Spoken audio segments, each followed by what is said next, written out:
Salve galera, vamos à luta aí, mais uma provinha, né, gente? E eu vou fazer essa videoaula aqui para dar um toquezinho para vocês, ajudar vocês lá na resolução.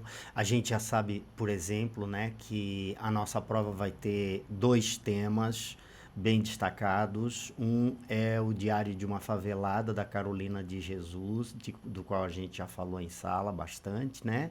E o outro é Poesia Marginal, um período da poesia dos anos 70, final dos anos 60, começo dos anos 70 no Brasil, muito impregnada por toda aquela atmosfera que a gente falou para vocês de revolução, de contestação.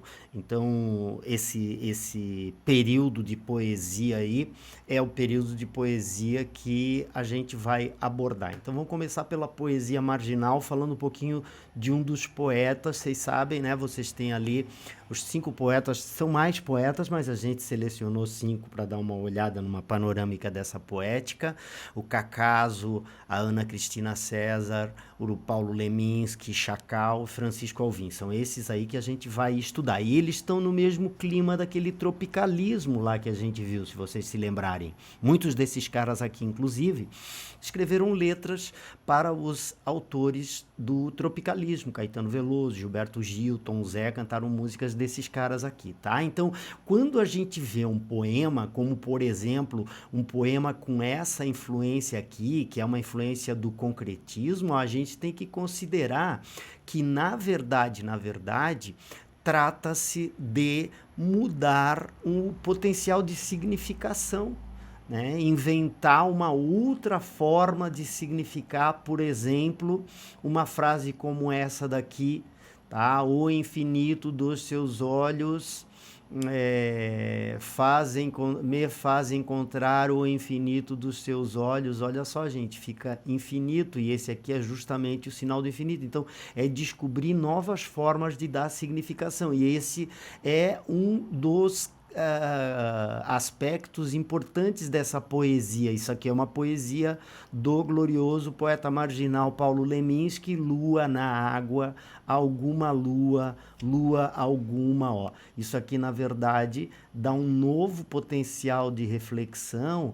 Por quê? Porque, entre outras coisas, acaba dando a ideia de reflexo. Então é isso que é isso que a gente vai ter que interpretar nas questões sobre as quais a gente vai falar de poesia marginal. Esse aqui é um poema que a gente percebeu, a gente estudou, é um poema importante para vocês se ligarem. Por quê, pessoal? Porque tem uma preocupação formal, e ele também acaba traduzindo outras características aqui dessa geração, que é o uso de gírias na poesia. Então, para vocês é importante vocês perceberem que é uma poesia subversiva, contestatória, revolucionária, mas que também usa gírias, é uma forma de atacar a norma culta padrão, é uma forma de lutar contra a erudição, sabe?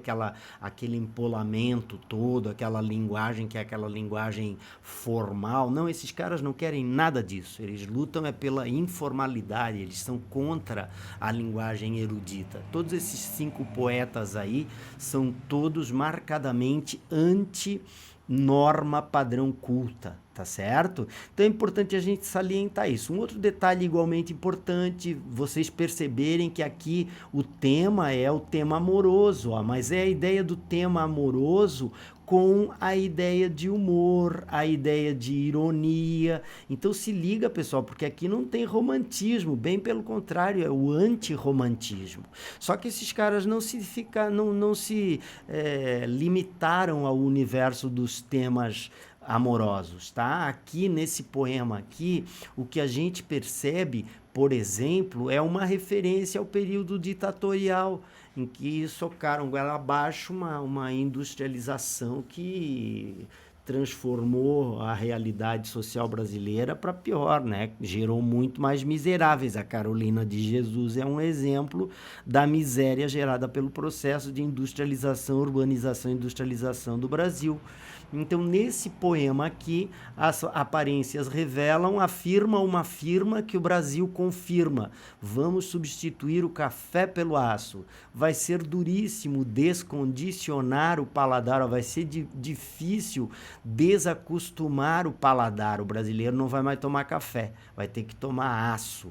Não há na violência que a linguagem imita algo da violência propriamente dita, né? Então, numa primeira parte, ele fala da realidade brasileira. Aqui é a real do Brasil, é a real da ditadura brasileira socando goela abaixo uma industrialização que jogou na miséria legiões de brasileiros. E no outro lado é ele assinalando a importância da palavra poética, assinalando a importância de se fazer poesia, de se usar a poesia dessa forma, tá? Então, o poeta da poesia marginal, ele trata de diversos temas, mas ele sempre vai ser um subversivo, sempre vai ser um revolucionário, sempre vai ser um contestador e muitas vezes ele contesta através do humor, através da ironia, e aqui existe até mesmo um certo sarcasmo nesse poema As Aparências Revelam, tá certo? Já da Carolina de Jesus, o que eu queria que vocês se ligassem aí é que, primeiro, que é um diário, né, gente? A gente não pode perder de vista que se trata de um diário, e o diário ele tem umas características muito presentes, muito consistentes. A linguagem ela é uma linguagem informal, a linguagem é elaborada em primeira pessoa, aparecem diversas expressões que são expressões sentimentais, os relatos do cotidiano, também as experiências, os sonhos, os planos e outras intimidades ali. Então, a Carolina de Jesus, ao escrever o seu diário, ela escreve tudo isso da perspectiva de uma favelada que mora no quarto de despejo da sociedade brasileira. Qual é o quarto de despejo da sociedade brasileira? É o lugar da favela. É o lugar da favela que estava se formando em São Paulo. E aí eu queria chamar a atenção de vocês que é comum num texto como esse, que é o diário de uma favelada, apareceu o grande drama, né, da fome. Então, nós, os pobres, ó, ela define, somos os trastes velhos atirados ali no quarto de despejo e a gente fica residindo ali nas favelas, embaixo das pontes e tal. Então, ela faz uma metáfora que é a metáfora da favela, quarto de despejo dos trastes velhos da sociedade, tá? Então é um diário, né? É um relato real, não é fictício, e é o diário de alguém que passou, que viveu, sobretudo, gente, o problema da fome, tá? Sobretudo a dor do sujeito que tem filhos em casa e chega em casa e não tem dinheiro para dar comida, para colocar, para botar comida no prato dos seus filhos, tá? Então, basicamente, é disso que se trata quando a gente vê a Carolina. Mas a Carolina também é uma escritora e ela tem noção de que ela é uma escritora, né? E numa das passagens mais belas aí desse livro, a gente tem que ela assume, nós somos pobres, as margens do lixo a gente é considerada marginal, ó, que nem a poesia marginal, né? Mas os caras da poesia marginal não tinham tanto esse problema social, tá? Não era gente tão pobre assim, tá? Mas ela era miserável mesmo de morar na favela. Não mais se vê corvos voando às margens dos rios, perto dos lixos. Os homens desempregados substituíram os corvos, né? Porra, tu vê que terrível isso, né? Que é o bicho que vive catando na podridão lá para sobreviver, o homem pobre, o homem desempregado substituiu. E aí, a certa altura, ela se assume como escritora, ó.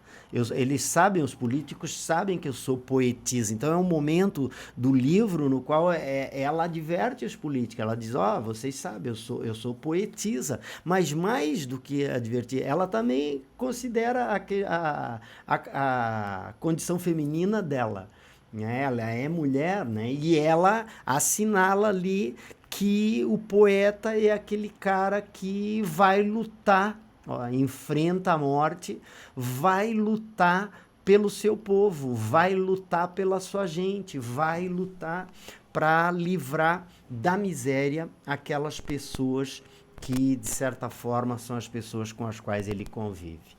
Então, no texto da Carolina de Jesus, o que a gente vê é isso. Tudo isso vazado numa linguagem, tudo isso construído numa linguagem que é uma linguagem assim coloquial, é uma linguagem informal, é uma linguagem que a linguagem do diário não pode ser aquela linguagem polada, né, gente? Não vai ser aquela linguagem, tá? É uma linguagem assim marcada por isso. Então, quando ela escreve lá, quando eles vê as coisas de comer, eles brada ela falando sobre os filhos dela, né, quando ela chega com coisa de comer, né? E nota essa linguagem, que é uma linguagem incorreta do ponto de vista gramatical, né? Quando eles veem as coisas comestíveis, quando eles veem os alimentos, eles bradam, tá? Mas, no contexto do livro da Carolina de Jesus, acaba se tornando um grande clássico da nossa realidade. Então é isso que vocês vão encontrar aí na provinha, tá? Uma boa prova para vocês lá.